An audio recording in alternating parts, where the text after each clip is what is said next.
Bonjour. Le bulletin missionnaire du 26 octobre 2024 nous vient de l'Arizona, États-Unis d'Amérique. Le titre est « Défendre le sabbat ». Le parcours d'Anna pour devenir adventiste du 7e jour n'a pas été facile. Ayant grandi aux Philippines, elle chérissait l'église de son enfance, et l'idée de célébrer le culte le samedi, au lieu du dimanche, la faisait pleurer. Elle a résisté au changement, mais ne pouvait ignorer la vérité qu'elle avait découverte en étudiant la Bible. Ses convictions se sont renforcées, finalement, Anna a adopté le sabbat et est devenue adventiste. Cependant, sa nouvelle foi fut bientôt mise à l'épreuve. En tant que professeure de mathématiques de première année pour des élèves ayant des besoins spéciaux dans un lycée public, Anna devait suivre des cours le samedi pour obtenir sa maîtrise en éducation spécialisée. La peur l'a saisie lorsqu'elle a réalisé qu'elle était coincée entre sa foi et son travail. Elle s'est adressée au surintendant des écoles publiques de la ville pour lui demander. « Je ne peux pas suivre ces cours parce que je suis adventiste du 7e jour, dit-elle. La réponse fut brutale et terrifiante. Si vous ne voulez pas suivre ces cours, vous perdrez votre emploi. Pendant un semestre, Anna a suivi les cours du samedi, mais sa conscience ne lui permettait pas de se reposer. Elle est profondément troublée jusqu'à ce qu'elle prenne la décision audacieuse d'arrêter complètement de suivre les cours. « Je ne peux pas le faire, dit-elle au directeur de l'école, s'attendant au pire. À son grand étonnement, le directeur lui a simplement répondu « C'est votre décision ».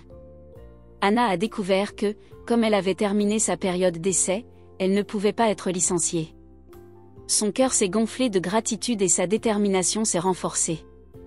Elle s'est promis de ne plus jamais enfreindre le sabbat. Pendant 9 ans, Anna enseigna à l'école, progressant dans sa foi et dans son travail. Pourtant, une autre épreuve du sabbat l'attendait. Lorsqu'elle posa sa candidature pour un poste d'enseignante aux États-Unis, une école californienne était intéressée, mais elle insista pour que l'entretien ait lieu un samedi. Anna n'en démord pas, « Je ne peux pas passer l'entretien le samedi », explique-t-elle, préférant sa foi à un éventuel emploi. Croyant que Dieu avait d'autres plans, elle a retiré sa candidature. Mais un mois plus tard, un recruteur l'a appelée à nouveau, cette fois pour lui proposer un poste en Arizona.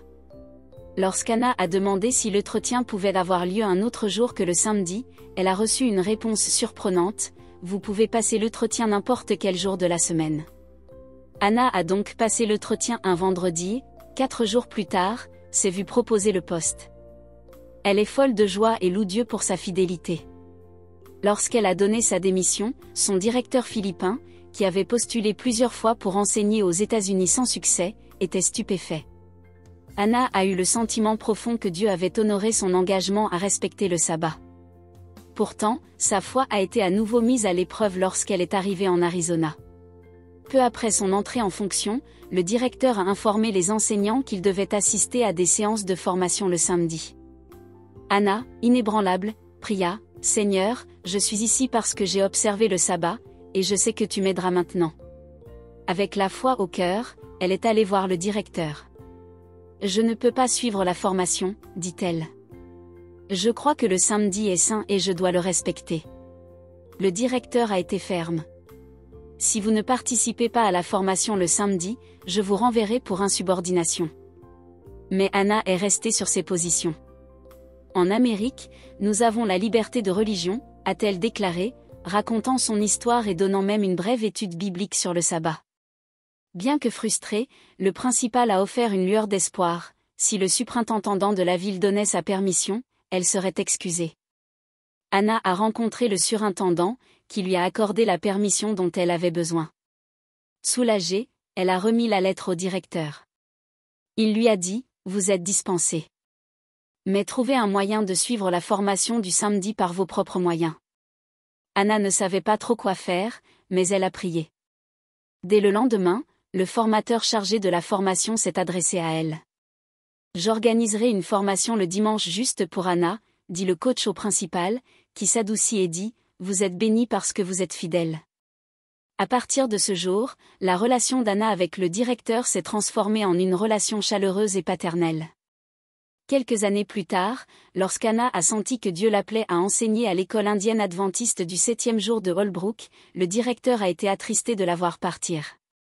Aujourd'hui, Anna enseigne les mathématiques aux élèves en difficulté à Holbrook, satisfaite de sa foi et de sa carrière. Elle regarde son parcours avec gratitude et joie, sachant qu'elle a défendu le sabbat et que Dieu l'a défendu.